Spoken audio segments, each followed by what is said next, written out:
সরসব Billal huge পরিমাণ value কামাইছে।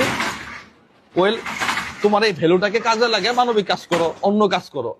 100 টাকার বই 1000 টাকা, এটা বেশি মনে হয়? অনুপ্রেরণার আরেক নাম। মানে খাইতে খাইতে তো শেষ হয়ে যাচ্ছ তোমরা। মিস্টার ব্রেইনলেস, আমি আপনাকেই বলছি, ব্রেইন থাকলে বোঝার কথা। 350 টাকা বইয়ের দাম। নবীজি কি পদ্ধতিতে চিকিৎসা করছে? পুরো বইয়ের পাতা দেখছো? হ্যাঁ, সরসব বিল্লাল বইটা আনেন নাই? কিচ্ছু নাই, 34 পাতার একটা বই যেরকম 100 টাকা খরচ হয় না। এই বইটা তুমি 1000 টাকা কেমনে বিক্রি করো? এটা ভক্তদের ভালোবাসা, এটা মানুষের ভালোবাসা। আমার কাছে 1000 দিয়ে নিচ্ছে।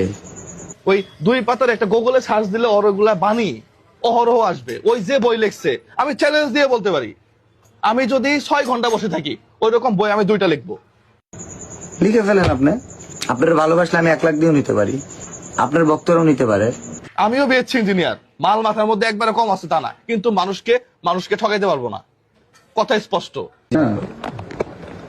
জলে ব্যবসাপাতি কম চলে। আমার রেস্টুরেন্টে দম বিরিয়ানি 200 টাকা পাওয়া যায়, যেখানে খরচ আছে 180 টাকা। আমার রেস্টুরেন্টে আমি যে মাংস খাওয়াই, সাধারণ মানুষ যেগুলা মাংস কিনে নিয়ে আসে একবারে বড় গরুর, ওই মাংস দিয়ে কালা ভুনা করে খাওয়াই। একই খাবার 5 স্টারে গেলে আপনার প্রায় 600 টাকা লাগবে। আমার এখানে 250 টাকা দিয়ে খায়। আর 500 টাকা কেজি গরু মাংস 600 টাকা কিনা আমরা বিক্রি করতে পারতেছি না, খাচ্ছে না। জলে কেন ভাই? অনেকেই তো ব্যবসা করে। 250 টাকা দিয়ে যে জায়গায় গরুর মাংস পাওয়া যায়, সরসব বিল্লাল 300 টাকা দিয়ে চা বিক্রি করে আসছে। এখন আমি যদি কই 5 স্টার হোটেল ওগুলো 600 টাকা, আমার এখানে ওগুলো 100 টাকা। বেটা তুই 5 স্টার হোটেলে ব্যাস, 5 স্টার একটা হোটেল দিলে 2 থেকে 300 কোটি টাকা লাগে। ঠিক আছে, বইটা তুমি 100 টাকা করে বিক্রি করতা, 150 টাকা করে বিক্রি করতা। আমার কাছে আসার পর আমি বলছি যে এটা কি হইলো? তাহলে তো শত শত মানুষ প্রচারিত হচ্ছে। আমি বলছি তোরে বই কিনতে হবে ভাইয়া, আমি কাউকে বলছি বইটা কিনতে হবে। এটা কি বিসিএস চান্স পাবে? এটা কি মেডিকেলে চান্স পাবে? এটা কি পাঠ্য বই? এটা না কিনলে পরীক্ষার প্রশ্ন কমন পড়বে না।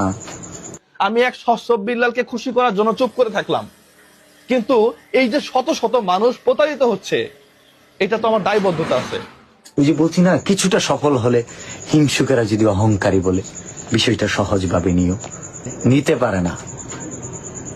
এটুকু হাঁটলে বোঝা যায় হজম শক্তি কম, প্রতিহিংসা পরায়ণ, অন্যের ভালো দেখতে পারে না, তারাই বলবে অহংকারী।